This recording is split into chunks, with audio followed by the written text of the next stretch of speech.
Correct कार्यक्रम करायचा आहे। आणि आता मला त्यांना सांगायचं आहे, प्रत्येक वादळ पेलू आम्ही, आमच्यात आत्मविश्वास आहे, पायाखाली जमीन पाठीशी आबाळ आहे, पाय रोवणी जमिनीमध्ये आमचे गोपीचंद पडळकर सह्याद्री सारखे तात आहेत। जाऊन सांगा त्यांना तुमची या वाघाशी गाठ आहे, तुमची या वाघाशी गाठ आहे। आकाशात उडतोय पाखरांचा थवा आणि महाराष्ट्रामध्ये फक्त गोपीचंद शेट यांची हवा। टाळ्या वाजव भावा, जोरदार हात वरती। साहेबांना विनंती करतोय आपण मंचाला संबोधित व्हावं।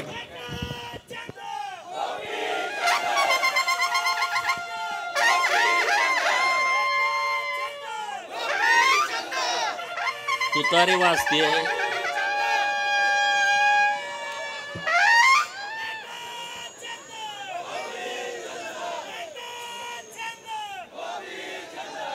तुतारी आपलं पारंपरिक वाद्य आहे। एका माणसामुळे किती बदनाम होऊ शकते तुम्ही बघितलंय।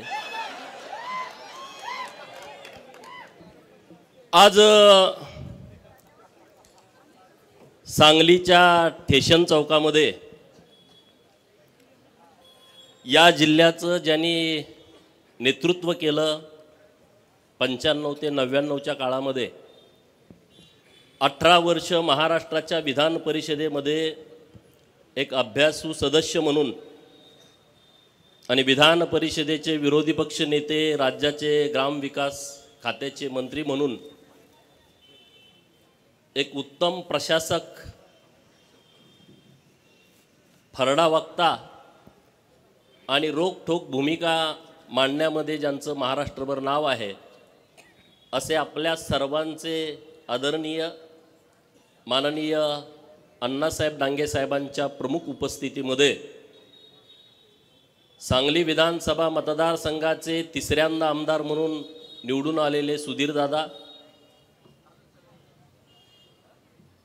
महाराष्ट्राच्या आणि देशाच्या इतिहासामध्ये एकच विधानसभा, एकच पक्ष आणि 55 वर्ष आमदार म्हणून ज्यांनी प्रतिनिधित्व केलं, महाराष्ट्राच्या विधानसभेमध्ये आदर्श व्यक्तिमत्व म्हणून ज्यांची ख्याती आहे, असे स्वर्गीय डॉक्टर गणपतराव देशमुख साहेब यांचे नातू डॉक्टर बाबासाहेब देशमुख हे सांगोला विधानसभा मतदारसंघातून निवडून आले म्हणून त्यांचा, आणि गेली अनेक वर्ष तुम्हाला वाटत होतं की मी एकदा तरी जनतेतनं निवडून यावं म्हणून सातत्यानं जेवढा संघर्ष मी केला त्याच्यापेक्षा जास्तीचा संघर्ष तुम्ही केला आहे।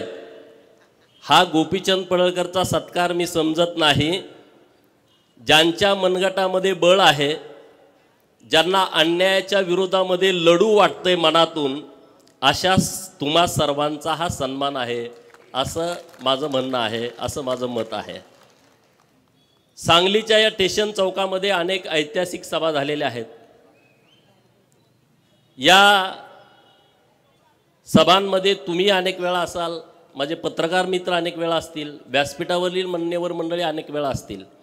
मी पण काही वेळा इथं प्रचाराच्या निमित्तानं असेल, पक्षाची भूमिका मांडण्याच्या निमित्तानं असेल, मी अनेक वेळा या चौकामध्ये बोललो आहे। परंतु या चौकामध्ये जनतेतून निवडून आल्याच्या नंतर आमचा सन्मान होईल असं कधी वाटत नव्हतं, पण आज ते प्रत्यक्षात आलेलं आहे। आणि ते पण इतक्या भव्य दिव्यतेनं, एखाद्या मंत्र्याचा पण सत्कार असा होणार नाही असा आमच्या तिघांचा सत्कार तुम्ही केलेला आहे। त्याबद्दल मी तुमचं मनापासून आभार व्यक्त करतो। ही सांगली आहे, अण्णाभाऊ साठे यांच्या लेखणीला धार देणारी ही सांगली आहे। छत्रपती शिवाजी महाराजांच्या स्वराज्य निर्मितीमध्ये ज्यांनी अत्यंत महत्त्वाची भूमिका मांडली त्या बहिर्जी नायकांची ही सांगली आहे। ही सांगली लता दिदींची आहे, ही सांगली उद्योगपती किर्लोस्करांची आहे, चितळेंची आहे, ही सांगली क्रांतिसिंह नाना पाटलांची आहे, ही सांगली क्रांतीवीर नागनाथ अण्णा नायकवडींची आहे, आणि ही सांगली कृष्णा काठचा रॉबिन हुड बापू बिरू वाटेगावकरांची आहे। माझी सांगली जगात चांगली आहे, आणि या चांगल्या सांगलीमधली तुम्ही सगळी सोन्यासारखी माणसं इथं उपस्थित आहात. तर माझा आवाज मला वाटतंय सांगलीच्या जेलमध्ये पण जात असेल, इथून जवळ आहे. मध्यवर्ती कारागृह सांगलीचं. आणि राजनंदिनी तिच्या भाषणामध्ये बोलली की अनेक वेळा खोट्या केसेसमध्ये सांगलीच्या जेलमध्ये आम्हाला राहावं लागलं. ही गोष्ट खरी आहे. 2014ला विधानसभेच्या निवडणुकीच्या पूर्वी 10 दिवस मी सांगलीच्या जेलमधनं सुटलो होतो. आणि केस काय होती तुम्हाला माहीत आहे. सगळीकडं त्याचा एकदम नांगोरा पिटला जातो विरोधकांच्याकडून. सांगलीच्या जेलमधला एक आरोपी जो खोट्या केसमध्ये ज्याला अनेक वेळा जेलमध्ये जावं लागलं, त्याचा आज जनतेच्या पाठबळावरती सांगलीच्या चौकामध्ये सन्मान होतोय. ही माझ्यासाठी अभिमानाची बाब आहे. प्रस्थापित व्यवस्थेच्या विरोधामध्ये तुम्ही जाण्याचा प्रयत्न केला तर पहिल्यांदा तुम्हाला जेलचा रस्ता दाखवला जातो, हे लक्षामध्ये ठेवा. आणि ज्यांची ही तयारी आहे त्यांनी राजकारणामध्ये पुढं गेलंच पाहिजे. अरे जेवढ्या केसेस माझ्यावरती टाकल्या त्याच्यापेक्षा 1000 पटीनं जेलमधनं बाहेर आल्यानंतर हार लोकांनी आम्हाला घातलेले आहेत. याच सांगलीपासून आटपाडीपर्यंत 10-20 हजार लोकांची रॅली जेलमधनं सुटल्यानंतर या महाराष्ट्रातल्या लोकांनी बघितलेली आहे. लोकांना वाटते गोपीचंद असाच आला, ह्याला काही लॉटरी लागली. लॉटरी लागली नाही रे बाबांनो. आमचा इतिहास नीट बघा. आम्ही लढणारी माणसं आहोत. अण्णासाहेबांनी इतिहास सांगितला. जो समाज स्वतःचा इतिहास विसरतो तो समाज नव्यानं इतिहास निर्माण करू शकत नाही. हे तुम्ही लक्षात घ्या. अण्णासाहेबांनी जे सांगितलंय ते आपण सगळ्यांनी सिरियस घेण्याची आवश्यकता आहे. आज राजकारणामध्ये आपण पुढं आलं पाहिजे.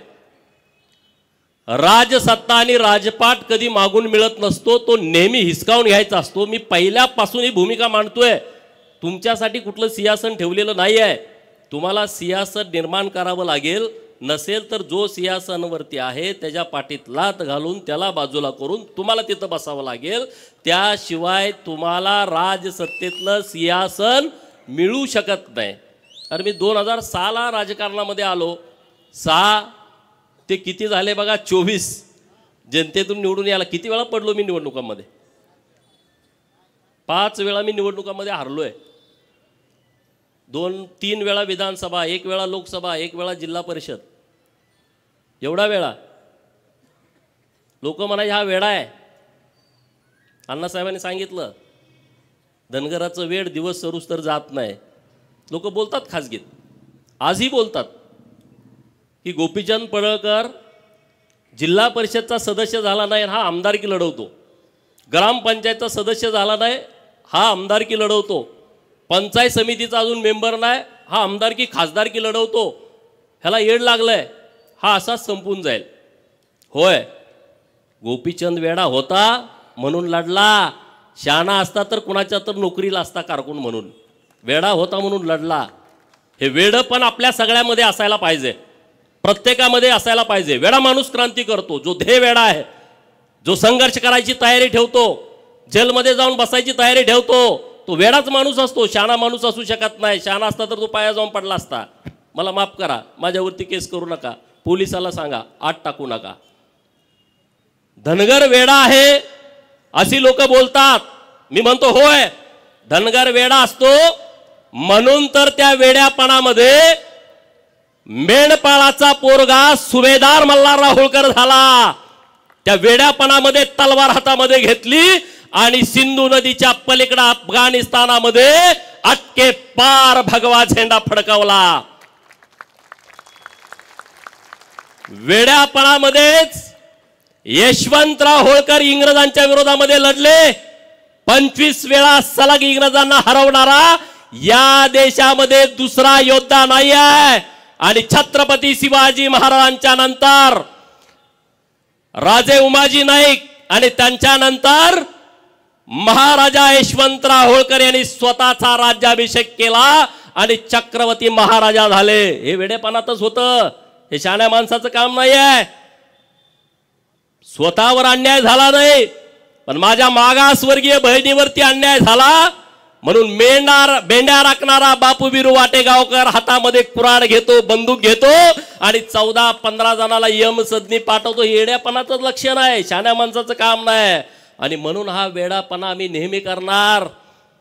अरे तुमचं उदाहरण देतो, या सांगलीच्या मार्केटमध्ये हमाल म्हणून आमचे बाप जादे आले. त्या हमालाची पोरं आता व्यापारी म्हणून अख्खं मार्केट ताब्यात घेऊन बसलेत. हा वेड्यापणाचंच काम आहे, हे शाण्या लोकांचं काम नाही आहे. आज त्या हमालाची पोरं नगरसेवक, सभापती आणि महापौर म्हणून व्यासपीठावरती बसलेले आहे. असा वेडापणा आपल्याला नेहमी करायचा आहे, हे लक्षामध्ये ठेवा. शहाणपणा केला तर काम करावं लागेल, वेडापणा केला तर तुम्ही लीडर व्हाल, नेता व्हाल. आणि तुम्हाला माझी विनंती आहे, झालं पाहिजे. का होऊ नये आपण? जिसकी जितनी संख्या भारी उसकी उतनी भागीदारी या तत्वावरती आम्हाला तिकीट मिळत नाही. आणि तिकीट मिळालं तर आम्हाला निवडून येऊ दिलं जात नाही. सगळे एक पाडा याला. मग तुम्ही शान व्हावं लागेल, तुम्ही ते हातामध्ये घ्यावं लागेल. आज जतच्या जनतेला मी मनापासून धन्यवाद देतो की त्यांनी आज ही माझी सत्काराची वेळ आणली, नाहीतर ते शक्य नव्हतं. जत तालुक्यातल्या जनतेने डॉक्टर आरळीसाहेब व्यासपीठावरती अन्य मान्यवर बरेच आले असतील, तर त्यांनी इतक्या क्षमतेनं, इतक्या ताकदीनं माझ्यासारख्या कार्यकर्त्याला 26 ऑक्टोबरला माझी उमेदवारी घोषित झाली, 20 नोव्हेंबरला मतदान होतं. भाजपमधले काही लोक ताकदीनं विरोधामध्ये भूमिका मांडत होते, हा बाहेरचा आहे, हा फरक आहे, भूमिपुत्र नाही आहे. अशा काळामध्ये तालुक्यातली जनता माझ्या पाठीमागं ठामपणे उभं राहिली. मी जतकरांना मनापासून धन्यवाद देतो. आणि मी त्यांना जो शब्द दिलाय विधानसभेच्या प्रचारामध्ये, तो प्रत्येक शब्द आणि शब्द पूर्ण करण्यासाठी पुढची 5 वर्ष मी रात्रंदिवस मेहनत घेईल. आणि त्याबरोबर महाराष्ट्रातले काही विषय असतील, महाराष्ट्रातले काही प्रश्न असतील, तर त्याच्यासाठी पण काम करेन ना. अरे किती आम्ही लढलोय, आमचं कौतुक आम्ही करतोय अशातला भाग नाही.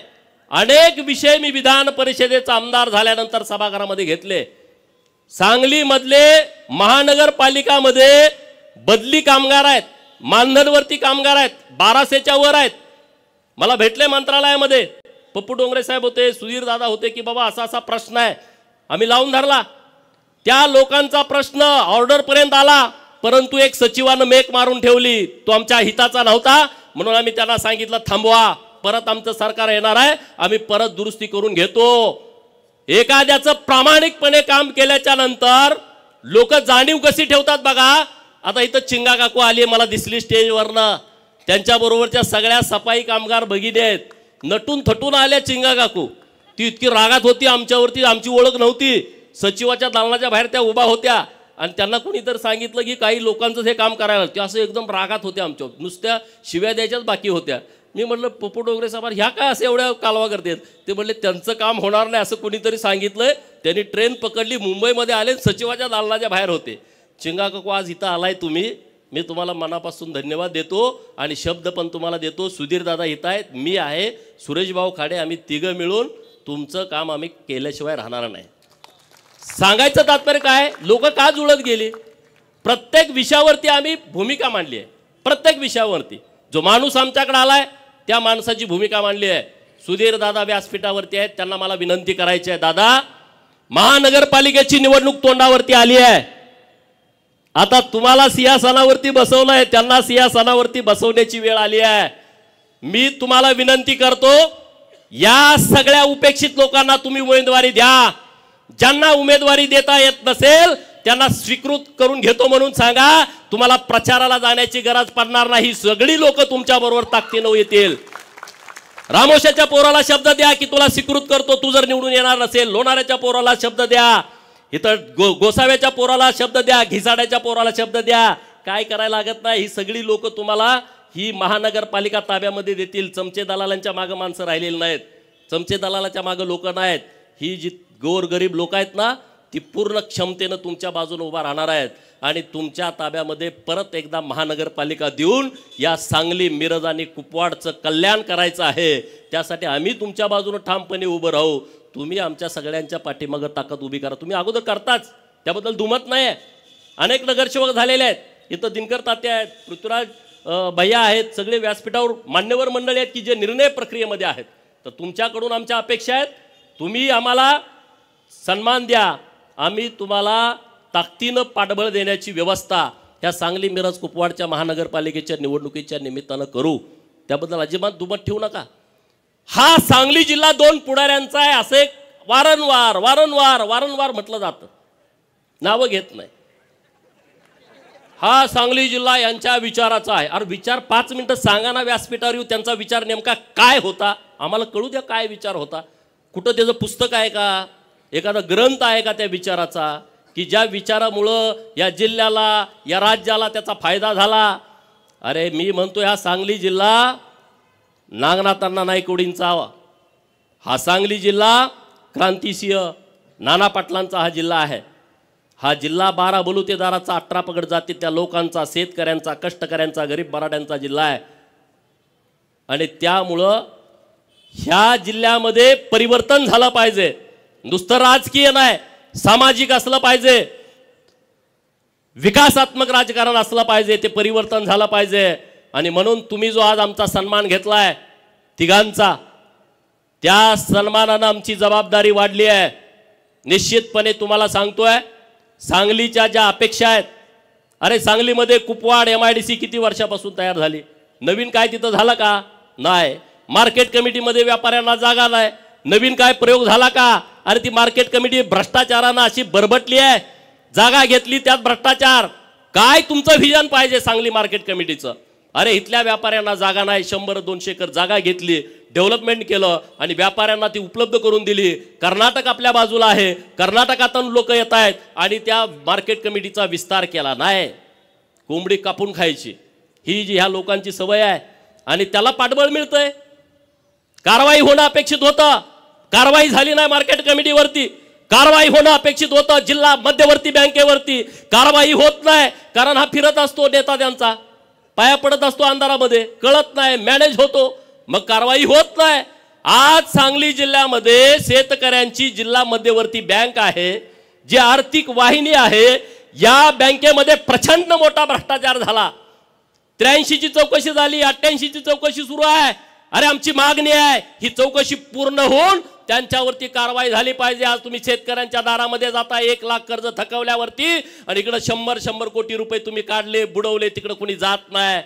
आज महाकाली साखर कारखाना, आटपाडीचा मानगंगा साखर कारखाना, अरे सभासदांनी त्यांच्या सौभाग्यवतीच्या गळ्यातलं डोरलं मोडून तुमची सभासदाची फी भरली.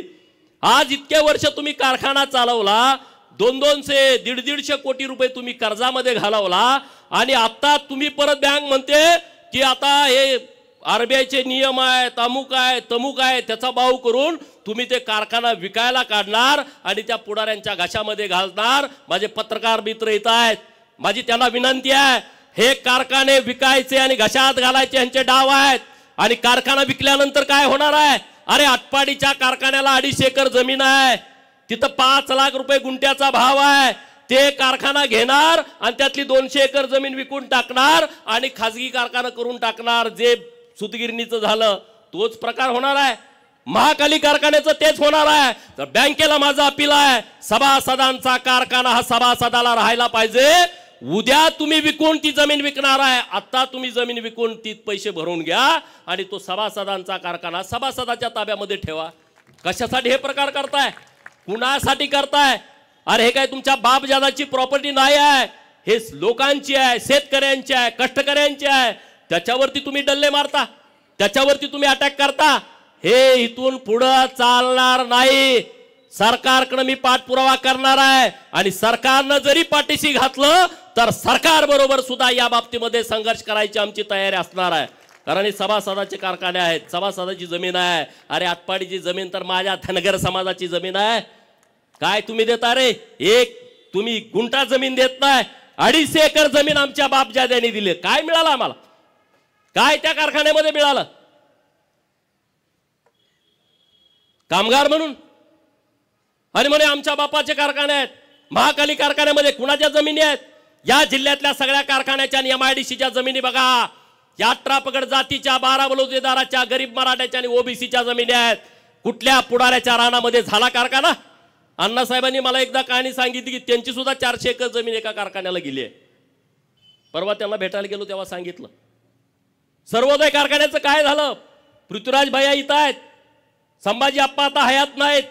आज कष्टाने उभा केलेला कारखाना या बँकेच्या राजकारणामध्ये त्यांनी घशात घातला. आणि म्हणून तुम्हाला माझी विनंती आहे, या बँकेच्या राजकारणामध्ये तुम्ही आला पाहिजे, संस्था स्थापन केल्या पाहिजेत आणि मत कुणाला विकलं नाही पाहिजे या बाडग्यांना. नाहीतर त्याचा काही उपयोग होणार नाही. 2 लाख मिळाले, 3 लाख मिळाले, चालला, त्याचा उपयोग होणार नाही. राजकारणाच्या बाबतीमध्ये मनात चीड असली पाहिजे, ठग असली पाहिजे.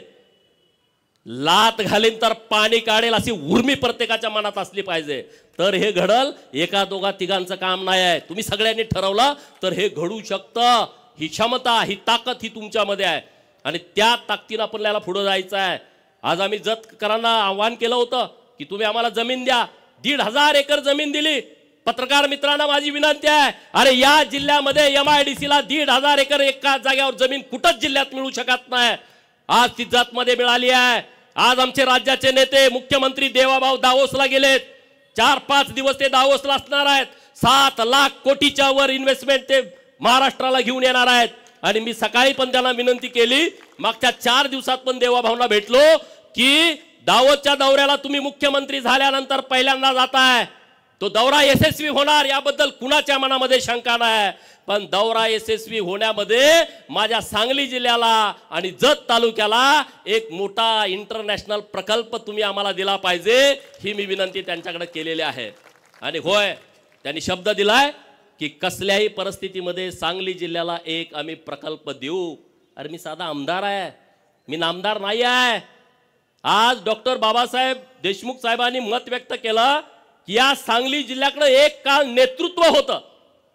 या सांगली जिल्ह्यातले कॅबिनेट मंत्री अनेक वर्ष अनेक वेळा महाराष्ट्राच्या राजकारणामध्ये होते. मी टीकात्मक बोलत नाही आहे, वस्तुस्थिती मांडतोय.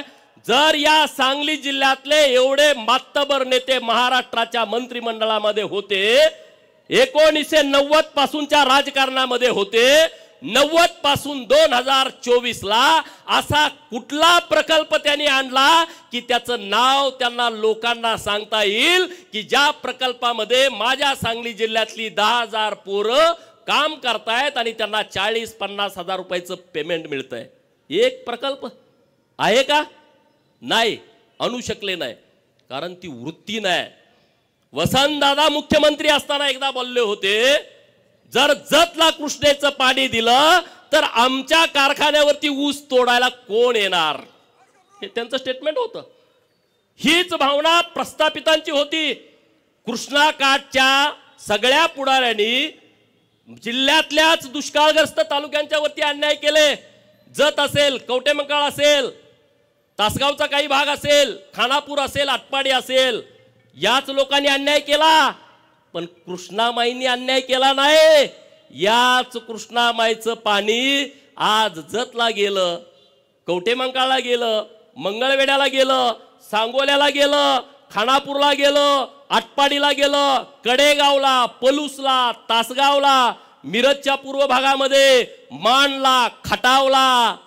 कृष्णामाईंनी दुजाभाव केला नाही, कृष्णामाईंनी अन्याय केला नाही. आज कृष्णाबाईची ओटी जर माझ्या आईला भरू वाटली, माझ्या वहिनीला भरू वाटली, माझ्या ताईला भरू वाटली, तर आमच्या ओढ्यामध्येच कृष्णामाईचं पाणी आलंय. हे कृष्णामाईचे उपकार आज आमच्या दुष्काळी पट्ट्यावरती आहेत. देवाभाऊंचे उपकार आहेत. अरे 2-2 हजार कोटी, 7-7 हजार कोटी, टेंबूला 7,000 कोटी एका वेळेस मिळाले. म्हैसाळला सुधारित म्हैसाळ योजनेला 2,000 कोटी एका वेळेस मिळाले. मंगळवेढा तालुक्यातली 35 गावं दुर्लक्षित होती, काळ्या खुट्ट जमिनी आहेत. आज तिथं धनगर समाजाची संख्या मोठी आहे, कुणी तिकडे बघितलं नाही. देवेंद्र फडणवीस साहेबांनी 1,000 कोटीची योजना मंजूर केली. समाधान दादा अवताडे यांच्या प्रचारात शब्द दिला होता आणि तो त्यांनी शब्द पूर्ण केला. का नाही इथल्या लोकांना जमलं? जलसंपदा खात्याचे मंत्री होते 2.5 वर्ष, काय केलं तुम्ही? काय भूमिका घेतली? जे काम कार्यकर्ते त्यांच्यानं करतायत त्यांनाही माझा प्रश्न आहे. नेता दिसायला स्मार्ट आहे, देखणा आहे, बोलतोय, उच्च विद्या विभूषित आहे, तिकडं फॉरेनला जाऊन शिकून आला, पण जिल्ह्याला काय फायदा मिळाला? सांगलीला काय फायदा मिळाला? सांगलीकरांनी अनेक वेळा विश्वास देऊन महानगरपालिका दिली. अरे सुधीरदादांच्या नेतृत्वात तुम्ही दिली महानगरपालिका. इथं बऱ्यापैकी मोठ्या प्रमाणात निधी आणला गेला. तुम्ही या नेत्याकडे महानगरपालिका दिली, तुम्हाला काय मिळालं? काही मिळालं नाही. माझी विनंती आहे तुम्हा सगळ्यांना की तुम्ही ताकदीनं सोबत उभा राहावा, सुधीरदादांच्या सोबत उभा राहावा. आम्ही खांद्याला खांदा लावून काम करायला तयार आहोत, कारण सांगली बदलली पाहिजे. अरे मी या सांगलीत कॉलेजला होतो 2000 साली 11-12वीला. 2000 सालची सांगली आणि आताची सांगली काही फरक नाही, काही बदल नाही. माणूस कुठं चुकत नाही, काही भानगड होत नाही. अरे मग ह्याच्याबद्दल कुणीतरी केलं पाहिजे होतं. आमचे सगळे मित्र आहेत, तिथं बलराज आहेत, रावसाहेब आहेत, सगळी टीम आहे. तुम्ही पण अनेक वर्ष पत्रकारिता करताय. ह्याच्यावर कुणीतरी बोललं पाहिजे, कुणीतरी लिहिलं पाहिजे. अरे जतला आमच्या गावाला रस्ता नाही आणि तुमच्या पुढाऱ्याच्या गोट्याला डांबरी रस्ता आहे, सिमेंटचा कॉन्क्रीटचा रस्ता आहे. काय तुमच्या बापाचे पैसे आहेत? तुमच्या हातामध्ये सत्ता आली, तुमच्या हातामध्ये जिल्हा नियोजनची समिती आली म्हणून तुम्ही मनमानी करता. अरे दुर्दैव आहे. मी जिल्हा नियोजन समितीला आमदार असताना एक पत्र दिला, माहितीचा अधिकार दिला त्यांना आणि म्हटलं की 1999 पासून हे जेव्हा मंत्री झाले तेव्हापासून जिल्हा नियोजन मधून तुम्ही किती पैसे खर्च केले त्याची यादी द्या. अरे जिल्हा नियोजन मध्ये तुम्ही कामं काय केलेत याची यादी कलेक्टर ऑफिसला नाही. ज्याचं बजेट 800 आणि 900 हजार कोटी आपल्या जिल्हा नियोजनचं, त्यांच्याकडे कामं कुठं गेली याची यादी नाही. जर कामाची यादी नसेल 20 वर्षापूर्वीची, अरे इंग्रजांनी इथं बांधलेलं पूल 100 वर्षानंतर पत्र येतंय, ते पूल पडल, तुम्ही नवीन करून घ्या. आणि 20 वर्षापूर्वी, 15 वर्षापूर्वी, 10 वर्षापूर्वी जिल्हा नियोजन मधून तुम्ही किती पैसे खर्च केलेत त्याची यादी जिल्हा नियोजनच्या अधिकाऱ्याकडे नाही.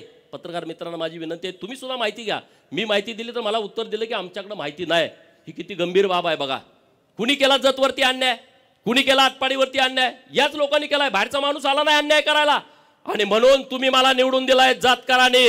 माझी जबाबदारी जतची तर आहे, पण सांगली जिल्ह्यातल्या उपेक्षित भागामध्ये जिथं जिथं कुठं काम करावं लागेल तिथं तिथं गोपीचंद छातीचा कोट करेल. आणि तुमच्या पुढे एक पाऊल असेल, तुम्ही चिंता करण्याची गरज नाही, अजिबात करायची गरज नाही. आणि राजकारणामध्ये काय भ्यायचं कारणच नसतं. डॉक्टर बाबासाहेब आंबेडकर साहेबांनी आपल्याला इतके अधिकार दिलेले आहेत, तुम्ही कशाला भीताय? काय नाही. ही लढाई काय तुम्हाला बंदूक घेऊन, पिस्तूल घेऊन बॉम्ब गोळा टाकायची लढाई नाही आहे. ही लढाई विचाराची आहे आणि एका बोटाची आहे. ईव्हीएम वरती बोट पटा पटा पटा तुम्हाला काय करायचं ते करू शकता. तुम्हाला हे तर काय हाणामाऱ्या करायची नाही लढाई. त्यामुळे कुणाला घाबरायचं कारण नाही. आता जिल्ह्यामध्ये एक चांगलं संघटन होण्याची आवश्यकता आहे. कारण 90चे काय टीम होती ती आता राजकारणातून बाहेर पडते, नवीन टीम आली. 90चा आमदार एकटाच जयंतराव आहे. 11,000 निवडून आल्यामुळं तो पडल्यासारखा आहे. आणि जयंतरावचं दुखणं दुसरं आहे की आरआरचा पोरगा आमदार झाला आणि माझा पोरगा आमदार होत नाही, ह्याचं टेन्शन सगळ्यात जास्त जयंतरावला आहे. आणखी काही नेत्यांना पण त्यांचं नावं घ्यायला नको, हे लगेच स्फोट करतात राज्यामध्ये. आरआर बरोबर असणाऱ्या अनेक पुढाऱ्यांचं दुखणं हे आहे की आरआरचं पोरगं आमदार झालं, मग आमचं कसं होणार, तुमचं कसं होणार? तुमची लायकी, तुमची क्षमता, तुम्ही काम केलेलं. जतमध्ये पण चाचपणी केली होती माझ्या अगोदर. त्यांचं ती एजन्सी ते फार हुशार माणूस आहे. एजन्सीचा रिपोर्ट आला नापास पूर्ण. काही जरी केलं तर काही होत नाही. परत त्यांनी हातकलंगले लोकसभेचा सर्वे केला, नापास. सांगलीत पुढी सोडली, लोकसभेला इकडे उभा राहणार आहे, ह्या पार्टीत येणार, होत नाही, शक्य नाही. सत्ता आणि पैसा या मस्तीवरती राजकारण करायची आता वेळ गेलेली आहे, वेळ संपलेली आहे. सत्ता आणि पैशावरचं जर राजकारण असतं तर हा गोपीचंद आमदार होऊ शकला नसता. लोकांच्या हातामध्ये ह्या सगळे विषय गेलेले आहेत, लोकांच्या हातामध्ये ह्या निवडणुका गेलेल्या आहेत. मी लोकसभेला उभा होतो, सांगलीकरांनी मला मतं दिली. एवढी काही जास्त नाही मतं, पण बऱ्यापैकी दिली. आता सुधीरदादा तेव्हा विरोधात असल्यामुळे मतं कोण देणार आपल्याला? तेव्हा मतं आपल्याला मिळाली नाहीत. परंतु मी तेव्हा इथं भाषणं केली होती या चौकामध्ये. मी खासदार झाल्याच्या नंतर मी हे करेन, म्हणजे सगळ्यात महत्त्वाचा होता की 7 स्टार लायब्ररी करेन, असा मी शब्द तेव्हा विद्यार्थ्यांना दिला. पण मी झालोच नाही तर कसा देणार? आता विधानसभेचा आमदार झालोय, सुधीरदादांच्या बरोबर गट्टी करून त्यांचा फंड, माझा फंड असं करून सांगलीमध्ये एक विद्यार्थ्यांच्यासाठी 7 स्टार लायब्ररी करण्याचा विचार आम्ही करतोय. दादा देऊ ना शब्द, तुमच्या वतीनं देऊ ना? हां, सुधीर दादांच्या वतीनं शब्द मी देतो की आपण करू शकतोय, आपण बदल करू शकतोय. सांगलीतले लोक खूप चांगले आहेत, काम करण्याची क्षमता असणारी लोक आहेत, टीम पण खूप चांगली आहे. तर अशा पद्धतीनं आपण सगळेजण पुढं जाऊ. डॉक्टर बाबासाहेब देशमुख साहेब विधानसभेवरती निवडून आलेले आहेत, त्यांच्याकडे इतका मोठा वारसा आहे, त्यामुळे त्यांची जबाबदारी माझ्यापेक्षा जास्त आहे. मी हुबला काय म्हणून सगळ्याला जग जाहीर आहे, पण त्यांना तसं करून चालत नाही. मला काय उलटं पालटं ते हुबला काय जाऊ दे असं म्हणतात, पण तुम्हाला तसं करून चालणार नाही. कारण तुम्ही आबासाहेबांचे नातू असल्याच्यामुळं तुम्हाला तेवढंच बोलावं लागेल, तेवढंच निर्णय घ्यावे लागतील, तशा पद्धतीनंच तुम्हाला पुढं जावं लागेल. आणि आबासाहेबांच्या कार्यकर्तृत्वावरती आज अख्खं महाराष्ट्र अभ्यास करतो, त्यांना आदर मानतो, अभिमान आहे. माझ्यासारख्या कार्यकर्त्याला अभिमान आहे. आबासाहेबांची विचारसरणी वेगळी, आमची वेगळी होती. आबासाहेब अनेक वेळा स्टेजवरनं मला दम द्यायचे. मी एका माणसाविरोधात बोललो का तू बस नाही मी निघालो म्हणायचे. पण आबासाहेबांच्या बद्दल प्रचंड आदर सगळ्यांच्या मनामध्ये आहे, सगळ्या लोकांच्या मनामध्ये आहे. आणि देवेंद्र फडणवीस साहेबांनी सभागृहामध्ये मागणी केली होती की आबासाहेबांचा अर्धाकृती पुतळा हा विधान भवनात बसवायचा. यासाठी तुम्ही आणि मी आता देवाभाऊ आल्याच्या नंतर त्यांना भेटून ती मागणी आपण रेटून धरू आणि विधान भवनामध्ये महाराष्ट्रामध्ये एक आदर्श व्यक्तिमत्व बनून, सरकारनं सांगितलंय, सरकार पण आणि विरोधी पक्ष, तेव्हा आम्ही विरोधी पक्षामध्ये होतो, परंतु सरकारचं दोन्ही बाजून आणि सभापती महोदयांनी तशा सूचना दिल्यात. विधान परिषदेमध्येच ती चर्चा झाली होती आणि तो विषय आपल्याला मार्गी लावून आपल्याला पुढे जाण्याची आवश्यकता आहे. अण्णासाहेबांनी काही विषय आपल्यासमोर मांडले की मेंढ्यांची संख्या कमी व्हायला लागली आहे. ही गोष्ट खरी आहे, अडचणी पण आहेत. आता आपल्याला दोन्ही बाजूनं चालावं लागेल. आम्ही म्हणलो सरकारनं मेंढ्या द्या, तर काय पोरं म्हणजे तुम्ही आता आम्हाला परत मेंढपाळ करता का? नाही, मतप्रवाह आहेत वेगवेगळे. तर आम्ही दोन्ही बाजूनं चाललोय. विद्यार्थ्यांच्यासाठी चांगल्या योजना सरकारच्या माध्यमातून आणलेल्या आहेत. सांगली शहरामध्ये ओबीसीची 2 वसतिगृह, मराठा समाजाची 2 वसतिगृह, एक मुलांचं एक मुलींचं 100 क्षमता असणारी 2 वसतिगृह. वसतिगृह बांधण्यासाठी खूप वेळ लागतोय म्हणून सरकारनं निर्णय घेतला इमारती भाड्यानं घ्यायच्या आणि तिथं वसतिगृह चालू करायचं. महाराष्ट्रामध्ये 54 ठिकाणी आता वसतिगृह चालू आहेत. काही ठिकाणी इमारती मिळाल्या नाहीत, भाड्यानं मिळाल्या नाहीत किंवा त्याचे दर जास्त आहेत मेट्रो सिटीमध्ये, म्हणून ती राहिलेले आहेत.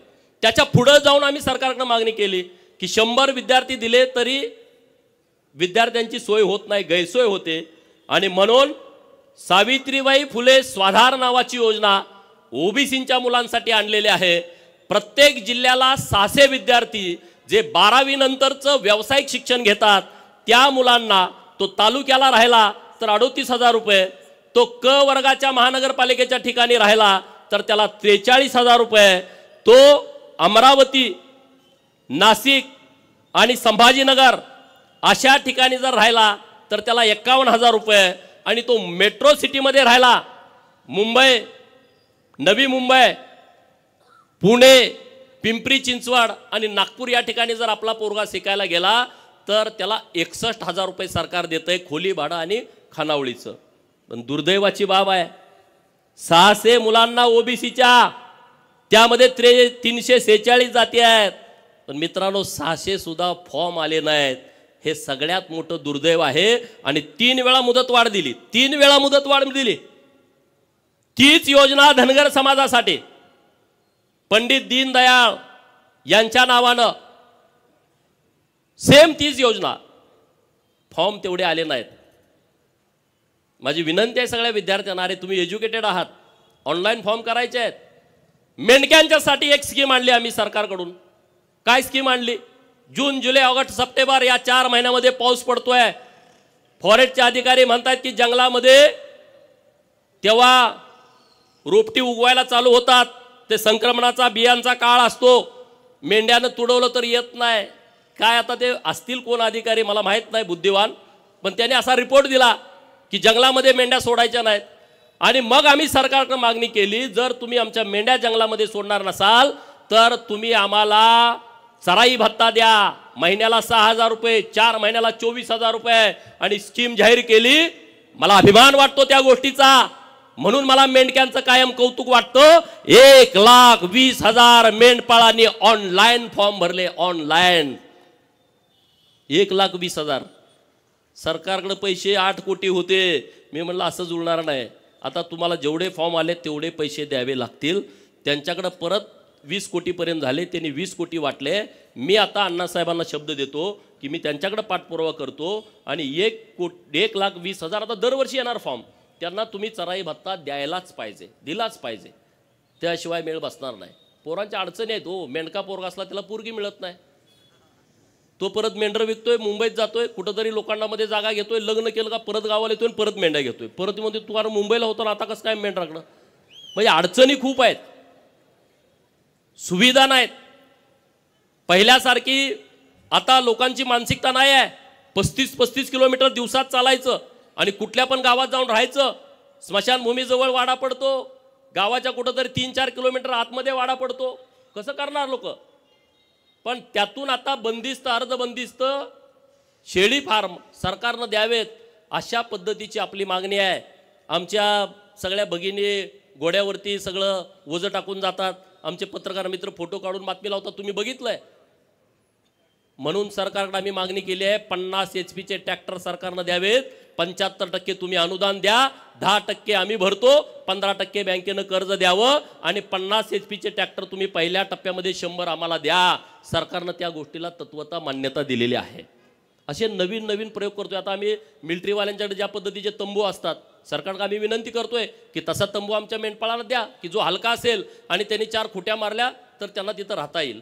ही एक स्कीम तुम्ही भटक्या विमुक्तांना लावा. जे या गावातनं त्या गावात जातात, पालामध्ये राहतात, इकडून पाऊस आला इकडं जाते, तिकडून पाऊस आला, अरे कसं जगणार, काय होणार आहे त्यामध्ये. आणि म्हणून तुम्ही मला आमदार केलाय, सरकारकडे पाठपुरावा करतोय. भटक्या विमुक्तांच्यासाठी सरकारनं स्पेशल बजेट मंजूर केलं पाहिजे. आणि मला विश्वास आहे देवाभाऊ मुख्यमंत्री आहेत आणि महाराष्ट्रामध्ये सगळ्यात जास्त सामाजिक न्याय या व्यक्तिमत्वानं दिलाय. आणि मला ठाम विश्वास आहे की त्यांच्या माध्यमातून या सगळ्या भटक्या विमुक्तांच्यासाठी, पालात राहणाऱ्या लोकांच्यासाठी सरकार काहीतरी चांगला निर्णय करेल आणि तो आम्ही तिथं करून घेऊ. तुम्ही आज सत्कार केलाय तर आम्ही कामं केली पाहिजेत ना. आमचा काही मोठेपणा म्हणून आज सत्कार झालेला नाही आहे. आणि सत्काराचं भाग्य आमचं सांगलीमध्ये यावं असं आम्हाला कधी वाटत नव्हतं. पण आज ते घडतंय जतकरांच्यामुळं, आज ते घडतंय सांगोलकरांच्यामुळं, बाबासाहेबांचं. आणि सांगलीकरांचं जास्तीचं प्रेम सुधीरदादांच्या वरती आहेत. त्यांना तिसऱ्यांदा तुम्ही निवडून दिलेलं आहे. त्यामुळं तुम्ही आज आमच्या तिघांचा सत्कार या स्टेशन चौकामध्ये केला. तर इथून पुढं तुम्हाला ज्या अपेक्षा आमच्याकडून आहेत त्याच्यापेक्षा एक पाऊल पुढं जाऊन ताकदीनं, क्षमतेनं, जिल्ह्यात असेल जिल्ह्यात, राज्यात असेल राज्यात. आता संघर्ष करायची वेळ संपलेली आहे. संघर्ष आता जयंतरावनी करू द्या, पण ते करू शकत नाही. संघर्ष करायचं पण रक्तात असावं लागतं. संघर्ष ते करू शकत नाहीत. आता ते विरोधी पक्षात आहेत, त्यांनी करायला पाहिजे आंदोलन, मोर्चा, रस्त्यावर. आम्ही कुठवर यायचं, आम्ही रस्त्यावरच आहे गेली 20 वर्ष. आता नाही, आता आम्ही सत्तेत आलोय. तुम्ही सुद्धा तुमचा मोड बदला, सत्तेत आलोय असं. नाहीतर विरोधी पोस्ट टाकत बसू नका. आपण आता सत्ताधारी आहोत तर आपण काम काय करायचं. तुम्ही सरकारला सांगा हे काम केलं पाहिजे. सरकारकडे तुम्ही ही सूचना द्या, कल्पना मांडा. अरे सामान्य माणसं सुद्धा चांगल्या कल्पना मांडतात आणि त्या कल्पनेनुसार सरकार काम करतं. तशा सूचना तुम्ही द्या, त्या पद्धतीनं सरकार काम करेल. आपलं एक महत्त्वाचं काम राहिलंय. 2-3 वर्ष झालं प्रयत्न सुरू आहे. महाराजा यशवंतराव होळकर यांचा अश्वारूढ पुतळा महाराष्ट्रातला पहिला हा सांगलीच्या जिल्हाधिकारी कार्यालयासमोर बसवायचा आहे. आणि आता त्याची सगळी प्रक्रिया पूर्ण होत आलेली आहे. मुंबईला आता शेवटचं पुतळ्याच्या परवानगीसाठीचं महानगरपालिकेचं पत्र तिथं पोचलंय. मंगळवारी बुधवारी आम्ही जाणार आहोत आणि तिथं एक अश्वारूढ पुतळा महाराष्ट्रातला पहिला हा कलेक्टर ऑफिसच्या समोर करायचा आहे. मागं एकदा डॉक्टर स्वप्नील चोपडे इथं आहे, त्यांनी ते कलर केला होता नवीन नाव लिहायला. एकदा कलर केला का काही गाड्यांच्या डोक्यात आलं ती परत तिथं नावच लिहू देणार. स्वप्नीलला नेऊन पोलीस स्टेशनला बसवलं त्याने की नाव लिहायचं नाही. मी म्हटलं का, पोटात दुखते का म्हटलं, काय अडचण होते. आणि मग संघर्ष करून ते यशवंतराव होळकर महाराजा यांचा सांगलीमध्ये चौक आहे.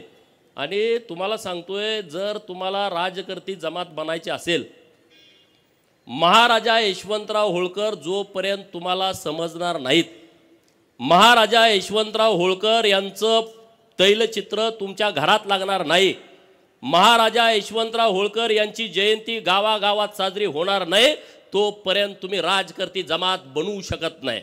म्हणून माझी तुम्हाला विनंती आहे की महाराजा यशवंतराव होळकर यांची जयंती गावागावात साजरी झाली पाहिजे. घोड्याचा फोटो तैलचित्र आम्ही नव्यानं प्रकाशित केलंय. तो फोटो तुमच्या घरात प्रत्येकाच्या असला पाहिजे आणि त्यांचा सगळा इतिहास वाचून घ्या. अण्णासाहेबांनी काही पुस्तकं लिहिलेली आहेत, तिकडं सोनवणे सरांनी काही पुस्तकं लिहिलेली आहेत, नास इनामदारांनी झुंज नावाची कादंबरी, हे वाचा तुम्ही. वाचल्याशिवाय काय होणार नाही. नाही तर तुम्ही ह्याच्या मागं पडणार. ते तुम्हाला ही मोठी माणसं, ही मोठी नाहीत लोक. मी अनेक वेळा सांगतो, तुम्ही ऐकत नाही. त्याला माझा नाही इलाज आहे. ही मोठी नाही, बिंडोक लोक आहेत, हे होपलेस लोक आहेत. ह्यांनी काय नाही, आपल्याला ते लांबनं दिसतंय. आपल्याला गेस्ट हाऊसच कधी कळू दिलं नाही, लांबनंच बघायचो. हे मोठ्या लोकांसाठी अरे तुमचं ते, तुम्ही जाऊन बसा की तिथं आयटीत, काय बिघडतंय. आपली प्रॉपर्टी आहे ती, सरकारची प्रॉपर्टी म्हणजे जनतेची प्रॉपर्टी. तुम्हाला ती मोठ्या माणसासाठी आहे, मोठ्या माणसासाठी नाही तुमच्यासाठी पण आहे. तिथं एकदा जाऊन बसा रो बाबा, जेवा, ऑर्डर द्या, एक दिवस झोपून या ना, तिथं काय बिघडतंय. हां न ती लोकांसाठी आहे मोठ्या. तुम्ही तोपर्यंत ते तुमच्या ताब्यात घेत नाही. कलेक्टर ऑफिसला गेला, भेटाय ना, शिपायात जाऊ ना, धडका मारून जावा ना, साहेबाला जाऊन भेटा, तहसीलदारला जाऊन भेटा. मध्यस्थ शोधताय, मध्यस्थ काय करताय, भीती घालताय तुम्हाला, पैसे घेताय तुमच्याकडून, दलाली करताय, त्याचा उपयोग होत नाही. तुम्ही जावा ना तिथं, लोकांच्यासाठी जावा, गरिबांच्यासाठी जावा. जात पडताळणी ऑफिस आहे इथं, किती लोकांचे दाखले मिळाले नाहीत, जावा ना तिथं, दरडावा ना, बोला. नंदीवाल्याच्या पोराला जातीचा दाखला मिळाला नाही, का नाही मिळाली जात पडताळणी, तुम्ही खडसावा ना तिथं जाऊन. गोसाव्याच्या पोराला का नाही दिलं, डवऱ्याच्या पोराला का दिलं नाही. तुम्ही करा ना मोठ्या भावाची भूमिका, नुसतं भाषण करून उपयोग नाही. मोठ्या भावाची भूमिका ही कृतीतून तुमची दिसली पाहिजे, तर तुम्ही पुढे याल, अन्यथा तुम्ही पुढे येणार नाही. एकटा गोपीचंद, एकटा डॉक्टर बाबासाहेब आमदार होऊन तुमचा प्रश्न मिटत नाही. असे शेकडो आणि हजारो गोपीचंद महाराष्ट्रामध्ये तयार व्हावे लागतील, तेव्हा कुठं तुम्ही या प्रवाहात याल, अन्यथा प्रवाहात येणार नाही. आता जिल्हा नियोजनची सदस्याची नेमणूक होईल, कुठं आहे सरकारचं धोरण. पत्रकार मित्रांच्याकडे माझी विनंती आहे, मी पण मागणी करतोय, जिल्हा नियोजन मध्ये सुद्धा रिझर्वेशन आलं पाहिजे. निमंत्रित सदस्यामध्ये सुताराचं, लोहाराचं, कुंभाराचं पोरग जिल्हा नियोजनचा सदस्य म्हणून कलेक्टर ऑफिसला पालकमंत्र्याच्या समोर बसलं पाहिजे. कधी बसणार ते, नाही बसणार.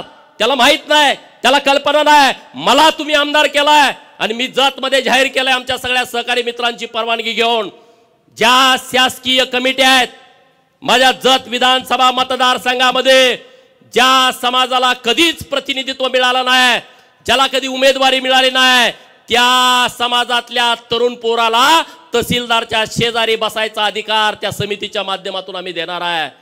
कलेक्टर ऑफिसला कलेक्टर साहेबाच्या शेजारी बसून चर्चा करण्याचा अधिकार जर मर्याय गाडेवाल्याच्या पोराला जर मला देता आला तर त्या आमदारकीचं सार्थक झालं असं मी समजेन. आणि तशी पोरं मी शोधतोय आणि त्यांना इथं आणून बसवणार आहे. डवऱ्याची, गडस्याची, लवाराची, कुंभाराची, सुताराची पोरं, नाभिकाची पोरं, मातंग समाजाची, गरीबाची पोरं, ज्यांना कधी सन्मान मिळाला नाही. कमिट्यावर तर टाका की रे, कमिट्यावर पण तुम्ही टाकत नाही. इकडचा मेहना, तिकडचा पाहुणा, जिल्हा नियोजनवरची यादी काढा.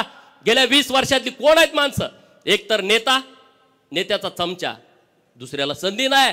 आणि म्हणून मी देवाभाऊंच्याकडे मागणी करणार आहे की महाराष्ट्रातल्या जिल्हा नियोजनमध्ये आणि महाराष्ट्रातल्या शासकीय कमिटी आहेत तिथं तरी आम्हाला संधी द्या.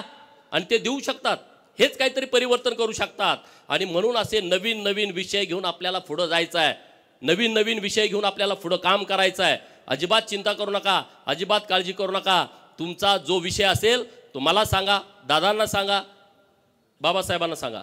दादांना सांगितल्यावर डायरेक्ट जाऊन ते काम करून येतील. आम्ही सभागृहात वाजवून काम करून घेऊ. दादांचं आमच्यापेक्षा जास्तीचं चालतं. दादा सिनियर आहेत आणि सगळ्यात महत्त्वाचे तुम्हाला माहीत आहेत, बॅकबोन आहे दादा, त्यामुळं दादांचं सगळं चालतं. त्यामुळं दादांना आमची विनंती आहे की तुम्ही आमचं नेतृत्व करा. आम्ही तुमच्याबरोबर ठामपणे उभं राहू. आतून बाहेरून कुठलाही दगा फाटका माझ्याकडून होणार नाही, तो आमचा स्वभाव नाही. कारण होळकरांच्या इतिहासाचा एक आपल्याला कौतुकास्पद घ्यायला पाहिजे. होळकरांनी जेवढ्या लढाई केल्या त्या समोरासमोर सांगून. होळकरांचे किल्ले बघा, वापगावचा किल्ला पुणे जिल्ह्यातला गावात आहे. यशवंतराव महाराजा होळकरांचा जन्म झाला, मल्हाररावांनी जे 5 किल्ले बांधले होते त्यातला तो आहे, गावात आहे. महेश्वरी, राजधानी, पुण्यश्लोक अहिल्यादेवींची एकदम नदीच्या किनारी आहे. एकदम समोरासमोर लढणारे भिडणारे हे मल्हारराव आहेत. आणि त्यामुळं ज्यांना आम्ही लढायचं त्यांना समोरच लढतो, अजिबात चिंता नाही.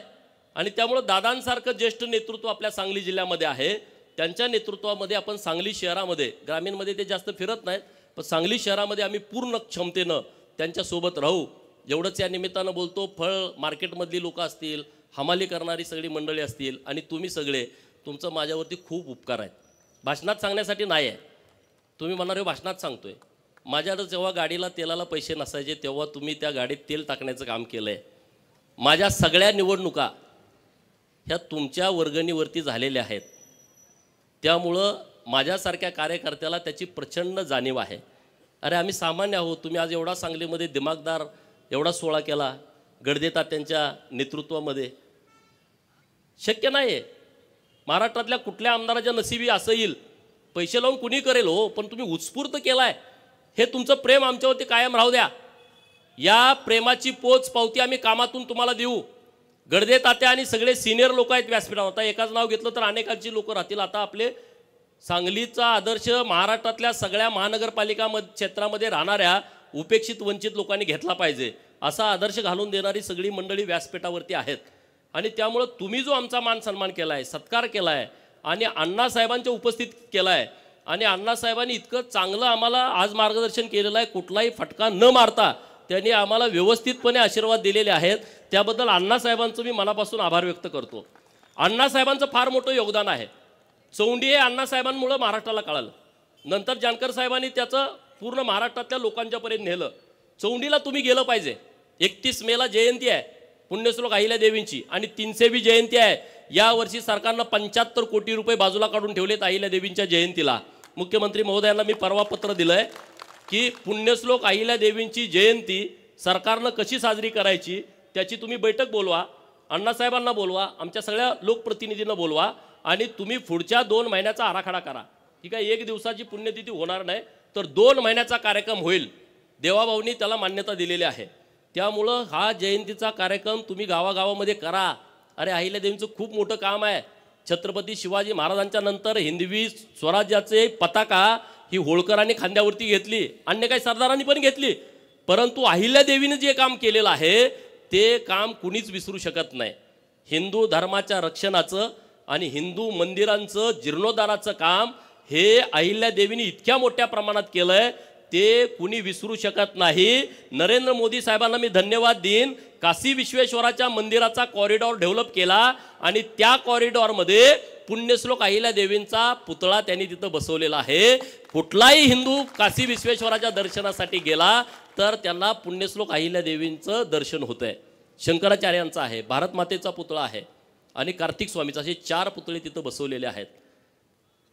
धन्यवाद देईल मी देवाभावना, एकनाथ शिंदे साहेबांना. अरे अहमदनगरचं नाव बदललं, 1 वर्षाच्या आतमध्ये नामांतरण केलं आणि पुण्यश्लोक अहिल्यादेवी नगर केला. हा काही छोटा निर्णय नाही. तुम्हाला त्याचं काही देणं घेणं नसल्यामुळे तुम्हाला त्याचं काही वाटत नाही. अरे डॉक्टर बाबासाहेब आंबेडकरांचं तेव्हाचं औरंगाबाद आणि आताचं संभाजीनगर त्या विद्यापीठाला नाव देण्याच्या बद्दल किती मोठा संघर्ष झाला आहे. आपल्या जिल्ह्यातले रामदास आठवले साहेब आहेत, त्यांनी किती मोठा संघर्ष केला होता बघा. वाचा, घरं जाळली, अत्याचार झाले, बलात्कार झाले, मर्डर झाले, तेव्हा विद्यापीठाचं नाव बदललं. सोलापूर विद्यापीठाचं नाव बदललं. तुम्हाला त्याचं सोयरसुतक नाही, तुम्हाला त्याचं देणं घेणं नाही. नुसत्या पुढाऱ्यांना शिव्या, ह्यांनी काय केलं त्यांनी काय केलं. अरे तुम्ही काहीतरी करा ना, तुम्ही या ना, तुम्ही बोला, भूमिका मांडा.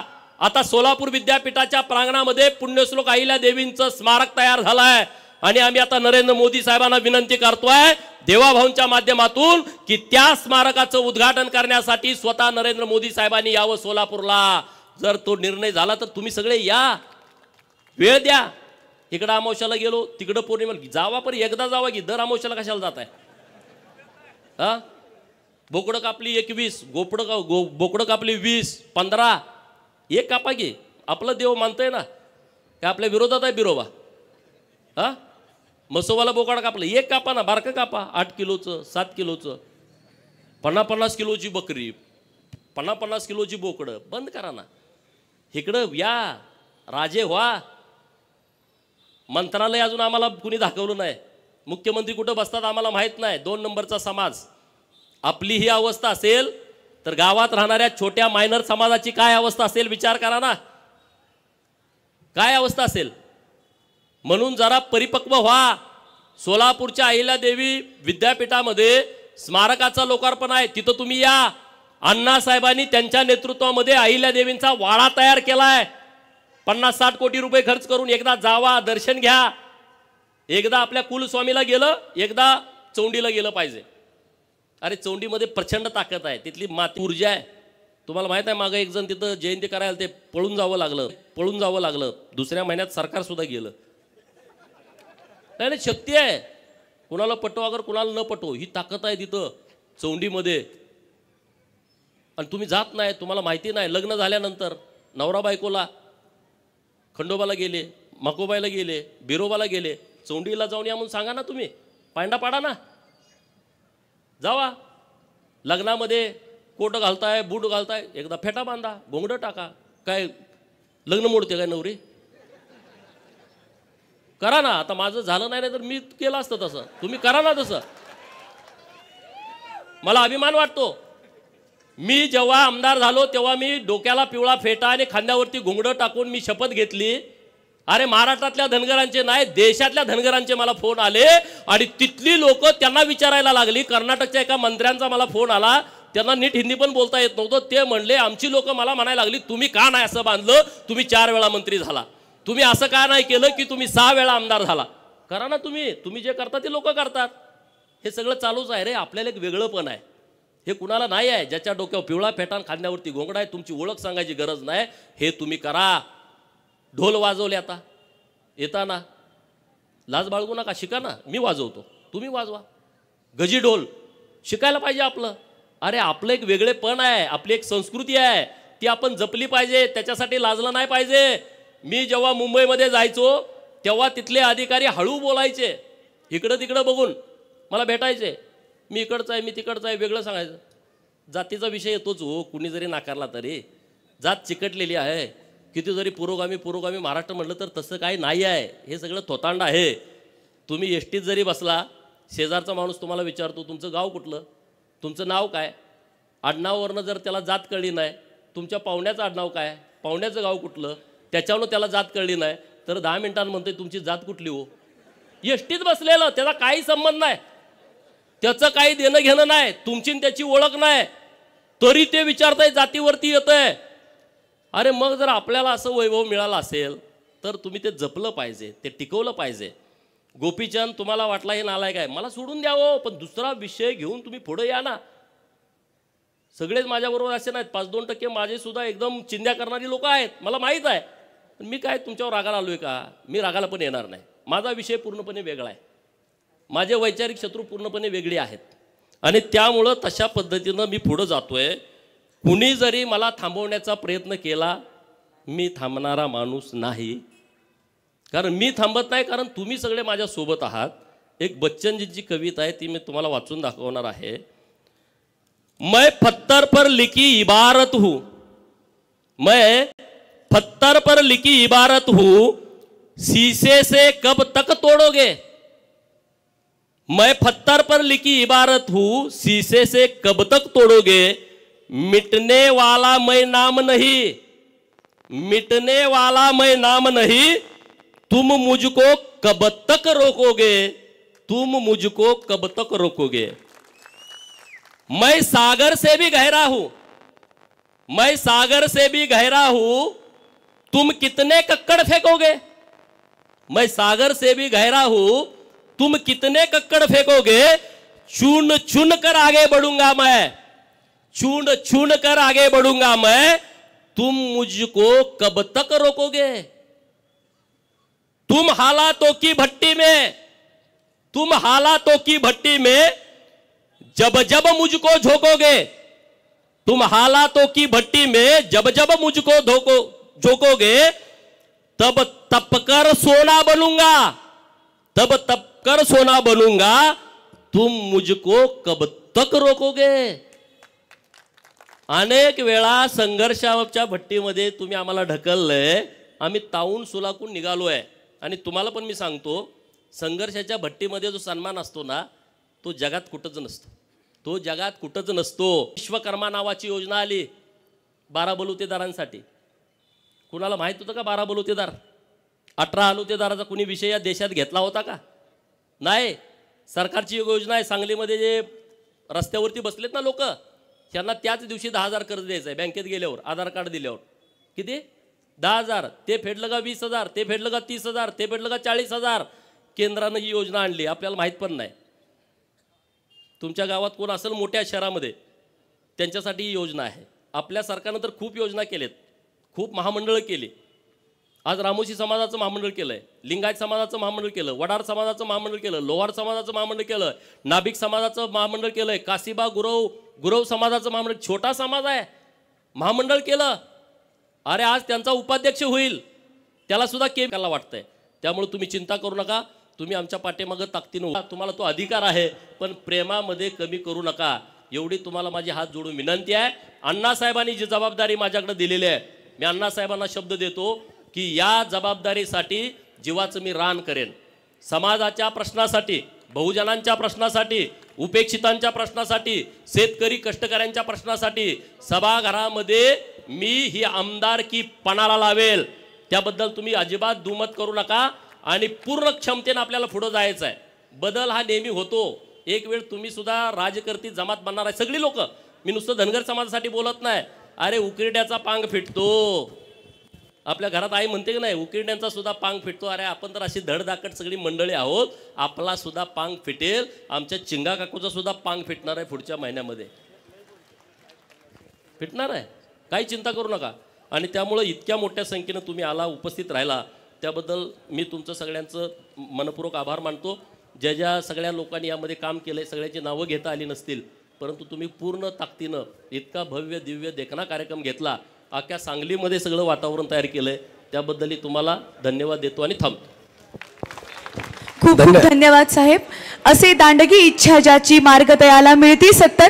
सगळ्यांना विनंती आहे की कुणीही गर्दी करायची नाही. या ठिकाणी मंचावरती धनगर समाजामध्ये सांगलीमध्ये ज्यांचं काम चांगल्या पद्धतीने तळमळ